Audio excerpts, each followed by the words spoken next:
আজকালকার বাচ্চারা তো আর মাঠে ঘাটে খেলাধুলা করে না। যেটুকু খেলে সেটা মোবাইলের ভিডিও গেম। তাহলে আর এই ক্রীড়া দপ্তরের কাজ কি?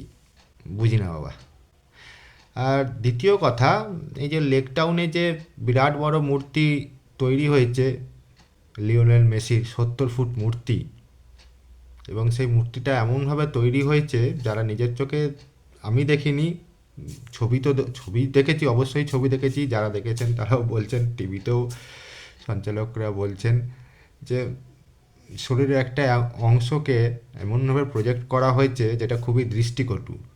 আসলে আমার মনে হয় সৃষ্টিকর্তা, মানে মূর্তির সৃষ্টিকর্তা এখানে একটু বিজ্ঞান চেতনার ওপর ভর করে মূর্তিটাকে বানিয়েছেন।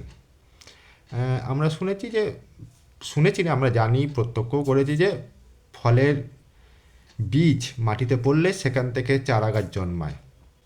আমারও মনে হয় এই মেসির বীজ মাটিতে পড়ে আরও নতুন নতুন মেসি জন্মাবো, যাতে জন্মাতে পারে ভারতের মাটিতে, বাংলার মাটিতে, ভারত যাতে বিশ্বকাপ ফুটবল খেলতে পারে, অ্যাটলিস্ট ফিফা র্যাঙ্কিং একটু ওপরের দিকে উঠতে পারে। সেই কারণেই মূর্তিটাকে ওরকম ব্যবস্থা বানানো হয়েছে। মানে ব্যাপারটা দৃষ্টিকটু লাগলেও খুব বিজ্ঞানসম্মত।